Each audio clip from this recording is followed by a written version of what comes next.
Think about this. It's 1934. The world hasn't even come to terms with the Great Wall, and the world's highest peak, Mount Everest, remains unconquered. World mountaineers all want to place their feet at its summit, but it's a trek to hell. And then there is this bloke, with no mountaineering experience at all, no proper gear, and no guide team, and decides he can climb Everest alone. Not only ascend it, but fly a plane to the bottom of it, crash land, and ascend to the top. Mad? Possibly. So listen to the story of the life of Maurice Wilson, a fellow who tried to ascend Everest in the most unlikely way possible. Was he a visionary, mad, or merely a man who didn't like being told the word impossible? Let us step into this amazing tale and learn. Let us learn about the man himself first before proceeding to the horrific details of Maurice Wilson's madcap scheme. Maurice Wilson was born in 1898 in England. He served as a soldier in World War I. He got through the war but incurred physical injuries and mental traumas. He could not find the purpose of his life following the war and kept on switching his career. Something, however, changed. Wilson affirmed that he had a spiritual reawakening. He felt God had chosen him for doing something extraordinary, something which would attract the world's attention. Wilson was interested in Mount Everest. Nobody had even tried climbing it, to the top at least. Everest was the last challenge, the limit of mankind. But Wilson was not a mountaineer, never been one. He did not know how to climb with an ice axe, to begin with. How then would he climb Everest?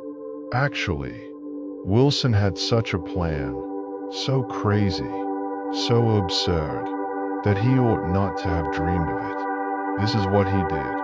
He learned to fly a plane, to begin with. Why? To fly over Everest, crash land on the base, and then scale to the peak. That's correct. You heard it correct. Crash land. He purchased a small plane, named it Everest, and began learning how to fly. But that wasn't all. He also learned mountaineering. He practiced on small hills in England. But come on, those are not the same as Everest. Wilson's proposal was met with scorn and disdain. The experts called it suicidal. The British Mountaineering Council would not help him, but Wilson didn't mind. He wanted to show them all wrong. In 1934, he departed for his adventure, flying from England to India. From India, he would take a flight into Tibet, make a forced landing near Everest, and climb up. Wilson's own path was by no means accident-free. He had dozens of accidents, equipment failure, bad weather, even the police. He was even arrested in India for flight illegally. Wilson was not one to be dissuaded.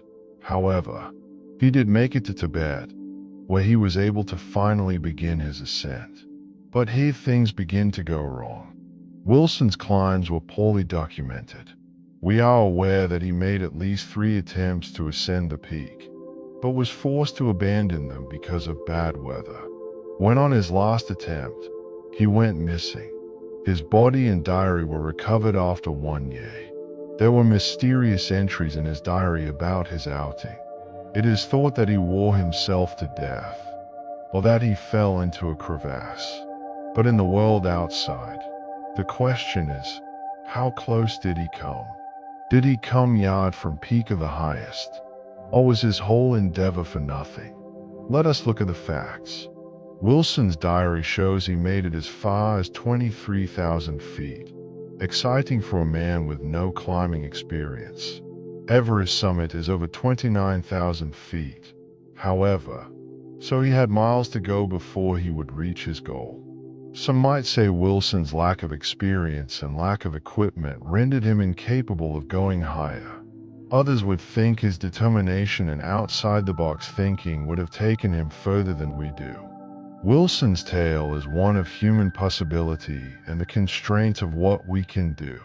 Did he go mad to take on something so perilous? Or was he a trailblazer, driving the boundaries of what we assume is possible? So what is the lesson of Maurice Wilson's tale?